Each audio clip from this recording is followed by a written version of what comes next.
Hey guys, welcome back to my channel. আজি আকৌ ADRE এক্সামৰ বাবে সহায় হ'ব পৰাকৈ কেইটামান কোৱেশ্চন আনসাৰ লৈ আহিছো। ভিডিঅ'টো লাষ্টলৈকে চাই থাকিব। কোৱেশ্চন নম্বৰ 1, কোনখন চহৰ জিলাম নদীৰ পাৰত অৱস্থিত? উত্তৰ অপচন বি শ্ৰীনগৰ। পিছৰ প্ৰশ্নটো হৈছে নিম্নলিখিত কোনে গায়ত্ৰী মন্ত্ৰ ৰচনা কৰিছিল? উত্তৰ অপচন বি বিশ্বামিত্ৰ। 3 নম্বৰ প্ৰশ্নটো হৈছে মোহনবাৰী বিমানবন্দৰ অসমৰ কোনখন জিলাত অৱস্থিত? Option A Jorhat, option B Sonitpur, option C Kamrup মহানগৰ আৰু অপচন ডি ডিব্ৰুগড়।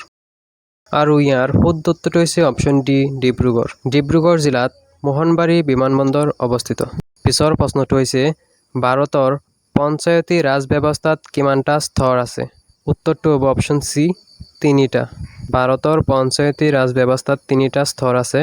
সেইসমূহ হ'ল পিছৰ প্ৰশ্নটো হৈছে কেতিয়া আৰু ক'ত ভাৰতৰ প্ৰথম কপাহী বস্ত্ৰ উদ্যোগ স্থাপিত হৈছিল?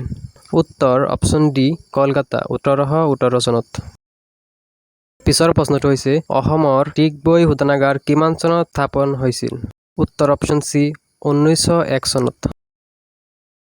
7 নম্বৰ প্ৰশ্নটো হৈছে গুৱাহাটীৰ প্ৰথম শৰাইঘাট দলংখন কিমান চনত নিৰ্মাণ কৰা হৈছিল? উত্তৰ অপচন এ 1962 চনত।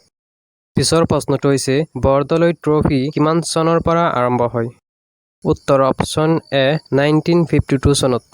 9 নম্বৰ প্ৰশ্নটো হৈছে গীত গোবিন্দ কাৰ ৰচনা?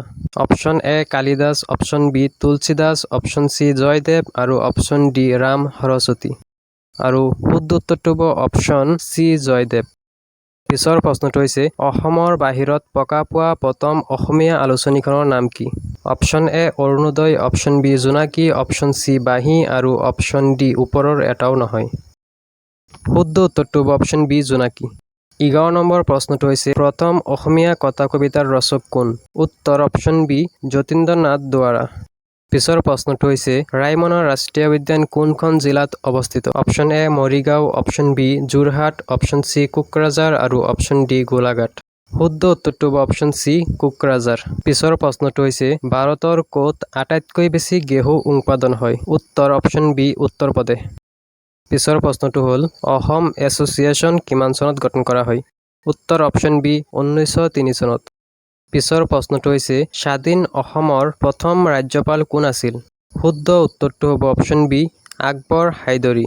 পিছৰ প্ৰশ্নটো হৈছে আনন্দ মঠ কাৰ ৰচনা? উত্তৰ অপচন ডি বংকিম চন্দ্ৰ চেটাৰ্জী। আনন্দ মঠ বংকিম চন্দ্ৰ চেটাৰ্জীৰ ৰচনা। পিছৰ প্ৰশ্নটো হৈছে পৃথিৱীৰ ক্ষুদ্ৰতম মহাদেশখনৰ নাম কি? এই অপচন কেইটাৰ ভিতৰৰ পৰা শুদ্ধ উত্তৰটো হ'ব অপচন চি অষ্ট্ৰেলিয়া।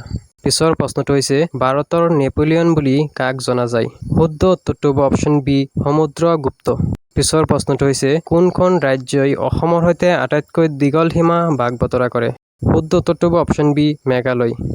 আৰু আজিৰ লাষ্ট কুৱেশ্যনটো হ'ল অসমত মুঠ কিমানটা তেল শোধনাগাৰ আছে? অপচন এ 8টা, অপচন বি 4টা, অপচন চি 10টা আৰু অপচন ডি 9টা। আৰু ইয়াৰ আনসাৰ আপোনালোকে কমেণ্ট বক্সত জনাব। চ' আজিলৈ ইমানেই, আকৌ লগ পাম নতুন এটা ভিডিঅ'ত।